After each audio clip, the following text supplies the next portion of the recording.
പല നിറങ്ങളിൽ നല്ല ഭംഗിയുള്ള പൂക്കൾ നിറഞ്ഞു നിൽക്കുന്ന പൂമ്പാറ്റകളൊക്കെ പാറിപ്പറന്ന് നടക്കുന്ന ഒരു മുറ്റം നമ്മുടെ എല്ലാ സ്വപ്നമല്ലേ. അതിന് പറ്റുന്ന ഒരു ചെടിയാണ് ഇന്ന് ഞാൻ പരിചയപ്പെടുത്തുന്നത്. മഴയത്തും വെയിലത്തും നക്ഷത്രങ്ങളെപ്പോലെ ഭംഗിയുള്ള പൂക്കൾ കുലകളായി തരുന്ന ചിത്രശലഭങ്ങളെയും തേനീച്ചകളെയും ആകർഷിക്കുന്ന ഒരു ചെടിയാണ് പെൻറ്റാസ്. പെൻറ്റാസ് എങ്ങനെ നല്ല ഭംഗിയായി ആരോഗ്യത്തോടെ നിറച്ച് പൂക്കളോടെ വളർത്താമെന്ന് നമുക്ക് നോക്കാം.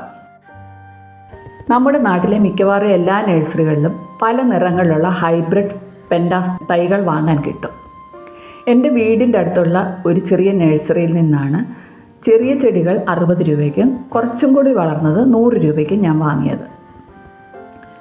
നമുക്കിവ നിലത്തോ ചെടിച്ചട്ടിയിലോ വളർത്താം.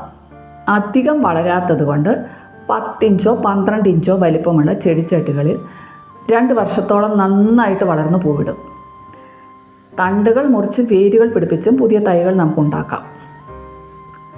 സാധാരണ മറ്റു ചെടികൾ നടുന്നത് പോലെ മണ്ണും ചാണകപ്പൊടിയും ചേർന്ന മിശ്രിതത്തിലാണ് ചെടി നടുന്നത്. നല്ല ഇളക്കവും നീർവാർച്ചയുമുള്ള മണ്ണിൽ ചെടി നന്നായി വളരും. ചുവട്ടിൽ ഒട്ടും തന്നെ വെള്ളം കെട്ടി നിൽക്കാതിരിക്കാൻ ശ്രദ്ധിക്കണം. നന്നായി വെയിൽ ഇഷ്ടപ്പെടുന്ന ഒരു ചെടിയാണ് പെൻറ്റാസ്. കുറഞ്ഞത് 3-4 മണിക്കൂർ നേരിട്ട് വെയിലുണ്ടെങ്കിൽ ചെടി നല്ല ബുഷിയായി വളർന്ന് നിറയെ പൂവിടും. പാർഷ്യൽ ഷെയ്ഡിലും പൂവിടുമെങ്കിലും പൂക്കളുടെ എണ്ണം കുറവായിരിക്കും. കൂടാതെ ഷെയ്ഡിൽ വെച്ച് കഴിഞ്ഞാൽ തണ്ടുകൾ നീണ്ടു വളരുന്നത് കൊണ്ട് ചെടിക്ക് ഭംഗിയുള്ള ഒരു ഷേപ്പും കിട്ടില്ല.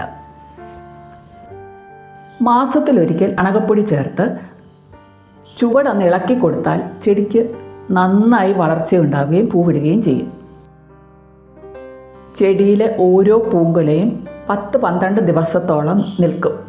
പൂക്കൾ കൊഴിഞ്ഞു പോയി കഴിഞ്ഞാൽ ശേഷിക്കുന്ന പൂന്തണ്ട് ഈ വീഡിയോയിൽ കാണുന്നത് പോലെ ചെടിയിൽ കുറച്ച് നാൾ നിൽക്കും.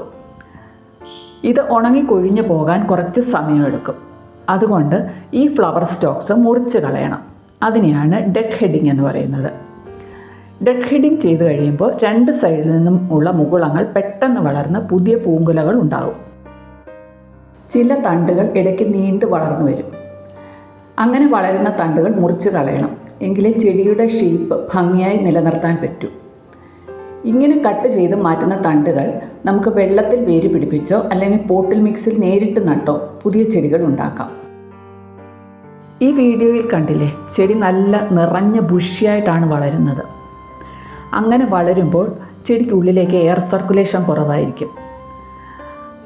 അപ്പോൾ മുഞ്ഞ, മീലിബഗ് തുടങ്ങിയ കീടങ്ങളൊക്കെ ഉണ്ടാകാൻ സാധ്യതയുണ്ട്. അത് ഒഴിവാക്കാനായി ഇടയ്ക്കൊക്കെ വേപ്പെണ്ണ മിശ്രിതം നേർപ്പിച്ച് സ്പ്രേ ചെയ്ത് കൊടുക്കുന്നത് നല്ലതാണ്. 2 വർഷത്തിലൊരിക്കൽ ചെടി റീപോർട്ട് ചെയ്യണം. ഈ കാണിക്കുന്ന ചെടി നട്ടിട്ട് 2 വർഷത്തിൽ കൂടുതലായി. സമയത്ത് റീപോർട്ട് ചെയ്യാൻ എനിക്ക് പറ്റാഞ്ഞതുകൊണ്ട് ചെടിയുടെ വളർച്ച മുരടിച്ച് നിൽക്കുന്നത് കാണാം. പൂക്കളുടെ എണ്ണവും കുറവാണ്. അതുകൊണ്ട് 2 വർഷമാകുമ്പോൾ പുതിയ പോട്ടിങ്സിലേക്ക് മാറ്റി നട്ട് നന്നായി പ്രൂൺ ചെയ്താൽ ചെടി വീണ്ടും ആരോഗ്യത്തോടെ വളർന്ന് പൂവിടും. മഴക്കാലത്തും പൂക്കൾ ഉണ്ടാകുമെങ്കിലും പൂക്കളുടെ എണ്ണം കുറവായിരിക്കും. ഞാൻ ഈ വീഡിയോ എടുത്തത് മഴക്കാലത്തായതുകൊണ്ടാണ് പൂക്കൾ കുറവായിരിക്കുന്നത്. നേരിട്ടുള്ള മഴയത്ത് കൂടുതൽ ദിവസങ്ങൾ ഇരുന്നാൽ ചെടിയിൽ ഫംഗൽ അറ്റാക്ക് ഉണ്ടാകാൻ സാധ്യതയുണ്ട്. ചെടിയുടെ ചില തണ്ടുകൾ ചീഞ്ഞു തുടങ്ങുകയും ഇലകൾക്ക് ബ്രൗൺ നിറം വരികയും ചെയ്യും.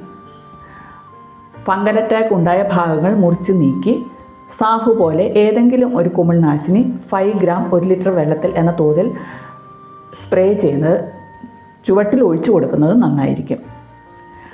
അധികം കെയർ ചെയ്യാതെ വർഷം മുഴുവൻ പൂക്കൾ തരുന്ന ചെടികൾ വളർത്താൻ ആഗ്രഹിക്കുന്നവർക്ക് ഏറ്റവും അനുയോജ്യമായ ചെടിയാണ് പെൻറ്റാസ്.